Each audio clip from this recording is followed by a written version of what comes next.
Potret Lesti Kejora nostalgia masa berjuang, dulu ikut audisi kini jadi juri DA7 sebagai penyanyi sukses. Nonton sampai selesai dan alangkah baiknya di-subscribe dulu ya, inilah beritanya. Lesti Kejora kembali dipercaya menjadi juri di ajang pencarian bakat DA Academy 7. Kehadiran Lesti bukan hanya memberi warna baru bagi para peserta muda, tapi juga membuka kenangan masa lalu ketika ia masih menjadi peserta dan belum dikenal seperti sekarang. Iya banget, apalagi dulu-dulu mah bukan di sini preskonnya, di bawah udah ada belum kakak, di bawah. Pokoknya ngelihat mereka tadi pada menunjukkan bakatnya ikut terharu dan ikut jadinya flashback ya dulu perjuangan bisa sampai sekarang banyak sekali, kata Lesti saat ditemui di SCTV Tower. Bagi Lesti, kembali duduk di kursi juri membuatnya teringat betapa berat perjuangan yang ia hadapi saat masih menjadi peserta belasan tahun silam. Kini, ia melihat peserta-peserta muda yang penuh semangat dan bertalenta tinggi. Iya seru banget tadi dan Teh Rina juga komebak lagi. Setelah dulu pertama dulu Teh Rina tahu bagaimana perjuangan aku dan sekarang alhamdulillah bisa satu panggung bareng, ujarnya. Persiapannya paling yang pasti kesibukan. Terus karena udah ada 2 buntut jadi yang harus bagi-bagi itu aja sih paling. Apalagi sekarang kan masih ASI jadi mungkin nyentok ASInya yang lebih banyak, ungkapnya yang harus membagi waktu antara pekerjaan dan keluarga. Lesti mengaku selalu berdiskusi lebih dulu dengan sang suami, Rizky Bilar.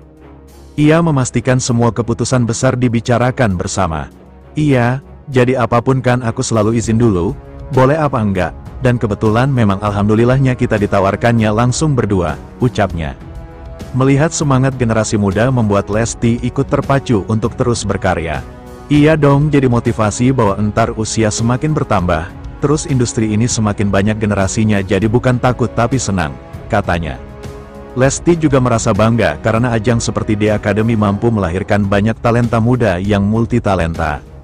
Sebagai salah satu jebolan kompetisi dangdut yang paling sukses, Lesti berharap DA Academy akan terus menjadi ikon dan wadah penting dalam generasi musik dangdut. Rizky Bilar ungkap rahasia di balik lagu baru Lesti Kejora. Penyanyi dangdut Lesti Kejora merilis sebuah lagu terbaru yang berjudul Satu-Satunya Permaisurimu. Lagu riang penuh cinta tersebut merupakan ciptaan suaminya, Rizky Bilar. Rizky Bilar mengatakan dirinya sudah menulis lagu itu sejak lama, namun bukan untuk Lesti.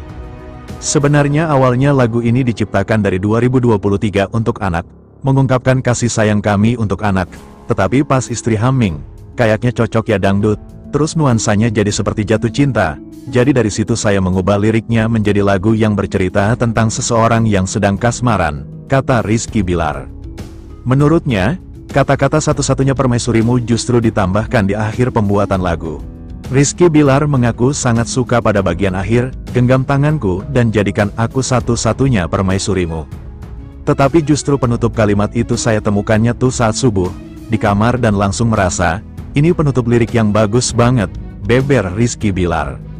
Lirik yang menenteramkan hati dibalut dengan musik yang ringan, membuat satu-satunya permaisurimu terdengar indah.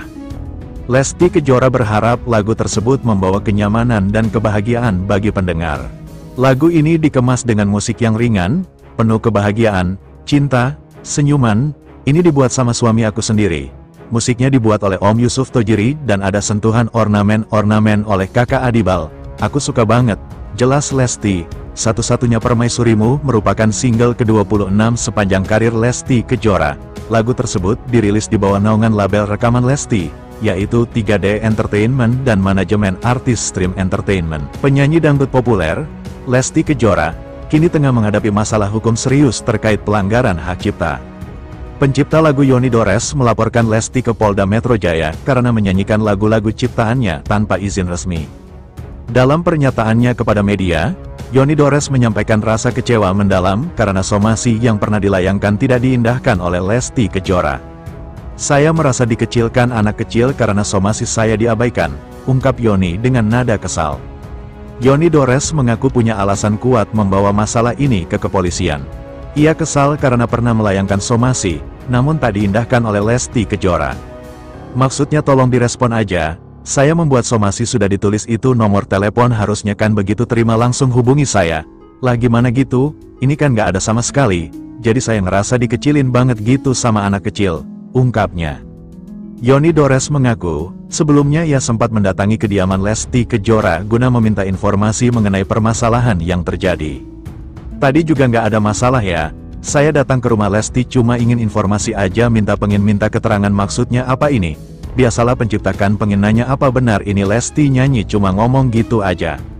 Kalau misalnya iya kalau misalnya ada orang yang nyuruh, siapa orangnya saya bisa nyusuri gitu, iya nih udah nggak ada izin sama saya. Nama saya nggak ditulis lagi hanya mau ngomong, sambungnya. Diberitakan Tribun Jatim sebelumnya, Ilham Suwardi, kuasa hukum Yoni Dores mengungkapkan beberapa judul lagu yang menjadi objek pelanggaran hak cipta. Lagunya ada beberapa lagu, Cinta Bukanlah Kapal, Bagai Ranting Yang Kering, Arjuna Buaya, Buaya Buntung, dan lain-lain.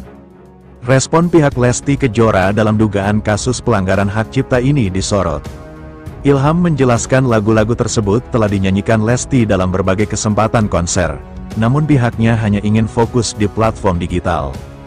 Kita ambil yang di covernya aja, di YouTube, jelas Ilham. Pelanggaran hak cipta ini telah berlangsung sejak tahun 2017 dan masih terus terjadi hingga saat ini. Pihaknya merasa perlu mengambil langkah hukum untuk mencegah pelanggaran serupa di masa depan. Sudah lama, cuma, itu kan sampai saat ini masih aja ada gitu loh kan. Dan kalau kita enggak mengambil langkah dari kejadian tersebut, sampai tahun-tahun berikutnya ini akan terjadi seperti itu lagi, ungkap Ilham. Sebelum membuat laporan, pihaknya telah melayangkan somasi terhadap Lesti namun tidak mendapatkan respons. Kita sudah lakukan teguran dengan melayangkan somasi sebanyak 2 kali.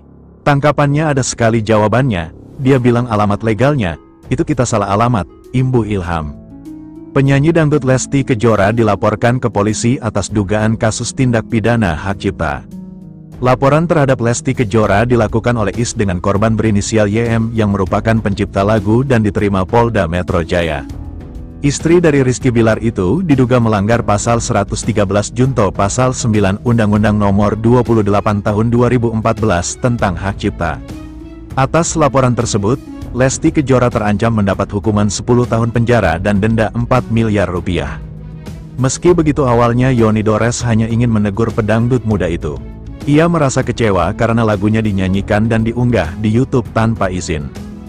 Dari awal kan ada tahap kronologis pelaporan ini kan udah disampaikan dari awal bahwasanya awalnya cuma menanyakan informasi, istilahnya teguran lah. Memang kalau Lesti yang nyanyiin, akun-akun Lesti, tulis dong nama penciptanya kan gitu, lanjur Ilham. Lebih lanjut, Ilham juga mengungkapkan ada sekitar 4 lagu ciptaan Yoni yang diduga dibawakan Lesti tanpa izin dan tersebar di media sosial. Meski demikian, pihaknya membuka peluang untuk penyelesaian secara damai. Tapi